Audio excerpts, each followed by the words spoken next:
जमीनें ऐसी होती हैं जो यादें संभाल कर रखती हैं और कुछ खुद याद बन जाती हैं। यहां कुछ अजीब सा है, चीजें टूटी हुई लगती हैं पर बिखरी हुई नहीं। लगता है जैसे ये जगह कुछ छुपा रही हो, या फिर शायद हम ही पूरा देख नहीं पा रहे।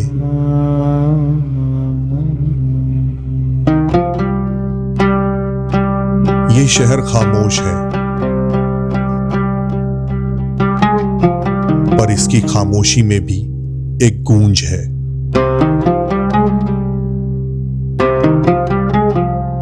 यहां पत्थर बिखरे हुए नहीं लगते, जैसे किसी ने उन्हें रख कर छोड़ा हो।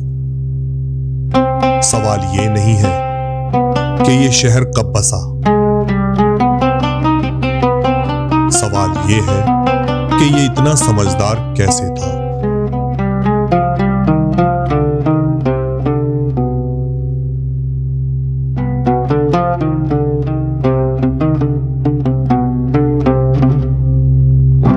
इस कहानी में शुरुआत राजाओं से नहीं होती, ना युद्ध से, ना जीत से।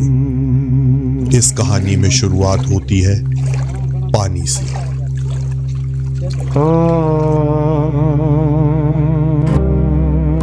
धोलावीरा।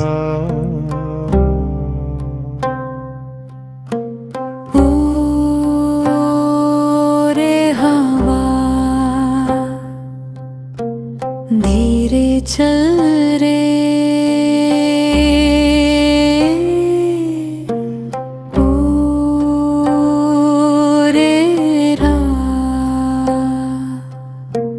आगे बढ़ रे,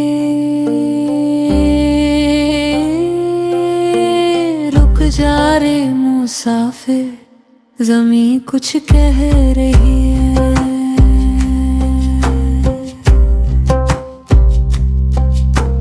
रुक जा रे मुसाफिर, ज़मीं कुछ कह रही है, रह रही है।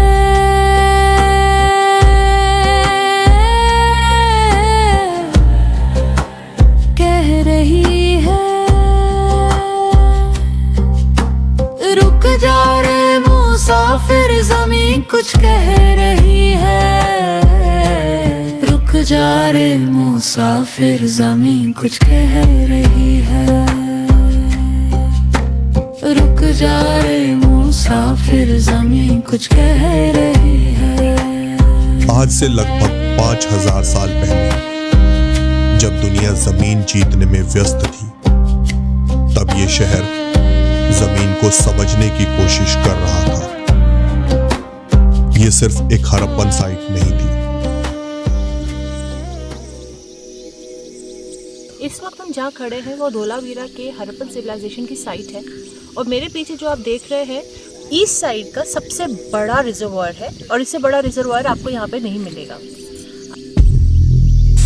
धोलावीरा सिर्फ एक शहर नहीं था, ये एक सोच थी। जब बाकी दुनिया पानी ढूंढ रही थी, तब धोलावीरा पानी को समझ रहा था।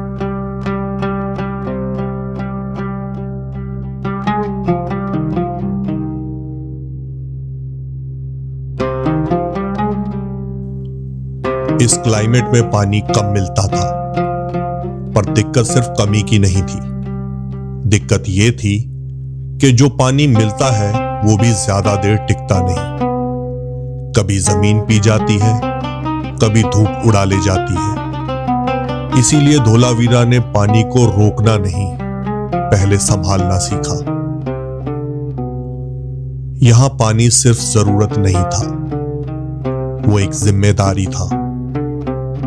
यहां के रिजर्वॉयर्स सिर्फ पानी को जमा करने के लिए नहीं थे, ये ग्रेविटी के साथ काम करते थे। बारिश का पानी एक रिजर्वॉयर से दूसरे तक सिर्फ ढलान और समझ से पहुंचता था। कोई पंप नहीं, कोई मशीन नहीं, सिर्फ ज्ञान। इस सिविलाइजेशन की हाईलाइट ही इनका एडवांस वाटर मैनेजमेंट सिस्टम है। ये साउथ वाटर रिजर्वायर है।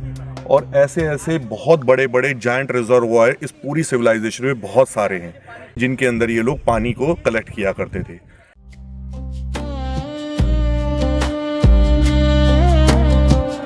मोरो धरती याद रखे और सब कुछ जाने, जो थोड़ी देर रुक जावे, राह खुद पहचाने। रुक जा रे मुसाफिर, ज़मीं कुछ कह रही है। इस वक्त हम खड़े हैं एक ग्रेनरी के बाहर जो 4 कंपार्टमेंट्स में डिवाइडेड है।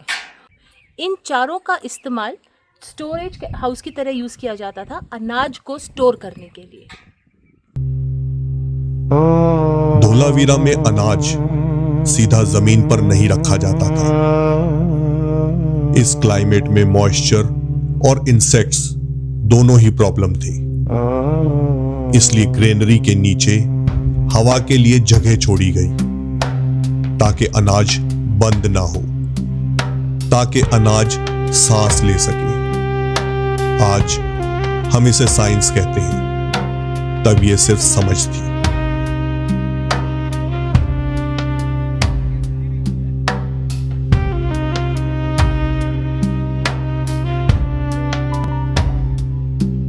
सिटाडेल, इस शहर का सबसे ऊंचा स्थान, यह सिर्फ एक शासन करने की जगह नहीं थी, बल्कि यह शहर का दिमाग था। यहां से पूरा नगर अपनी दिशा और नियम समझता था। जिस जगह हम खड़े हैं उसे सिटाडेल कहते हैं और इस पूरी साइट का सबसे ऊंचे वाला पार्ट है। सिटाडेल में सारे ट्रेडर्स और वो लोग रहते थे जो बहुत एमिनेंटली पावरफुल थे और उनकी से थी इस कम्युनिटी के अंदर। सिटाडेल को अक्सर पैलेस समझा जाता है,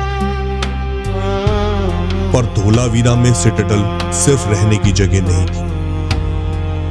ये एक ऐसी जगह थी जहां से रिजर्वॉयर्स, चैनल्स और सभी एंट्री पॉइंट्स पर निगरानी रखी जाती थी।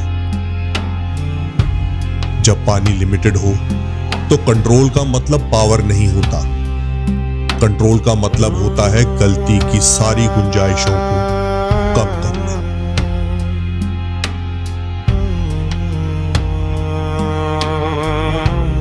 इस शहर में हर जगह कुछ ना कुछ बना हुआ है।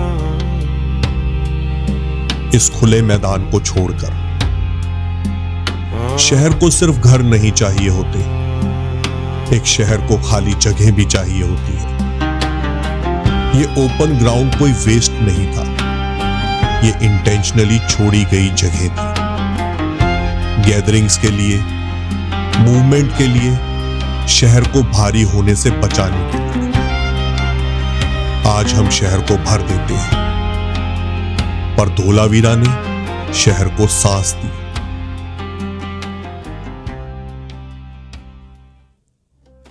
धोलावीरा को समझने के बाद एक सवाल बचता है कि ये समझ यहां आई कहां से। इस जमीन ने बदलने का मतलब पहले कब सीखा? मोरो धरती याद रखे और सब कुछ जाने। इसका जवाब शहर के अंदर नहीं था, जो थोड़ी देर रुक जावे, राह खुद पहचाने। रुक जा रे मुसाफिर, ज़मीं कुछ कह रही है। रुक जा रे मुसाफिर, कहानी चल रही है। स्लो डाउन,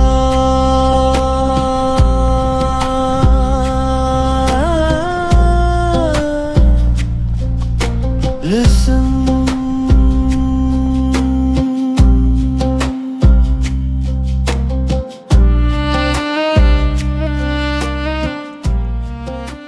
धोलावीरा के बाद जमीन का यह हिस्सा बिल्कुल अलग कहानी बताता है। ये कोई समुद्र नहीं है, यहां का पानी गहरा नहीं है। बारिश के दौरान पानी यहां पर फैल जाता है और सूखने के बाद नमक और खनिज रह जाते हैं। इसी वजह से यह जमीन कभी एक बीच जैसी लगती है और कभी एक सूखा समंदर।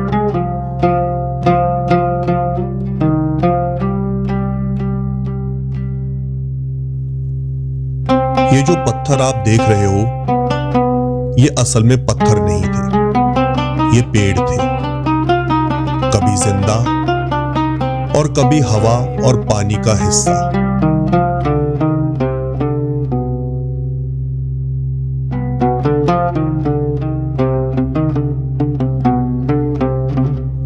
पर जब क्लाइमेट बदला और जमीन में मिनरल्स का प्रेशर बढ़ने लगा तो पेड़ धीरे धीरे गिर गए, पर खत्म नहीं हुए।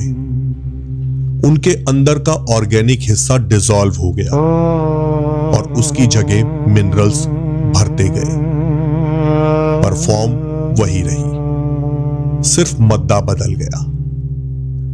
इस प्रोसेस को हम फॉसिलेशन कहते हैं, पर असल में यह डिस्ट्रक्शन नहीं है, यह तो सिर्फ ट्रांसफॉर्मेशन है। जो चीज वक्त के साथ खुद को बदल लेती है वो खत्म नहीं होती, वो रह जाती है। शायद इसीलिए धोलावीरा जैसे शहर बदलते मौसम के साथ लड़ते नहीं थे, वो अडाप्ट करते थे जैसे ये पेड़ कर गए।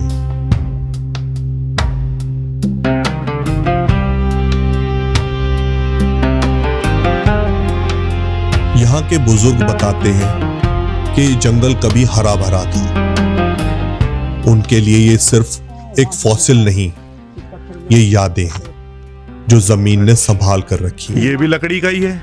हाँ, लकड़ी का बीच में फंसा हुआ है। हाँ, पत्थर के बीच में फंसा हुआ है और वो लकड़ी बनी है।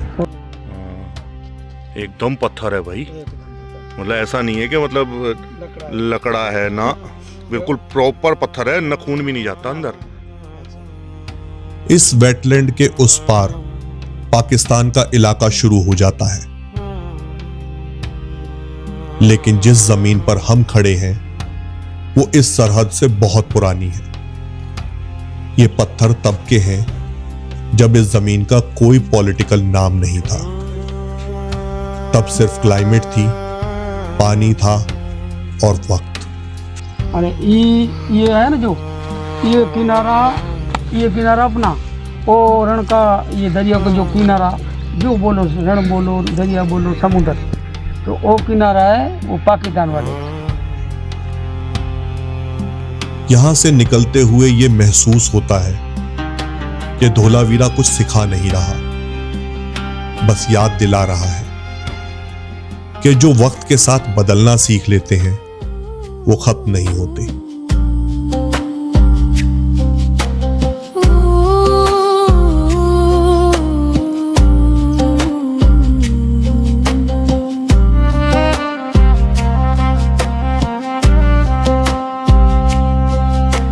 रुक जा रे मुसाफिर, ज़मीन कुछ कह रही है।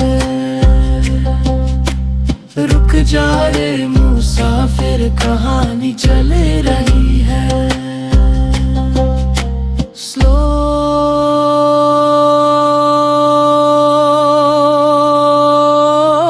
Down, listen.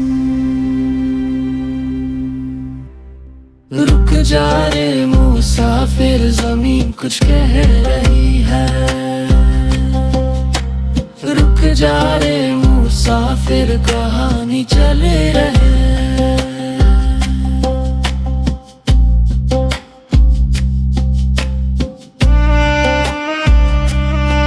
सफर खत्म नहीं होता जब तक रूह उस मंजिल को महसूस न कर ले।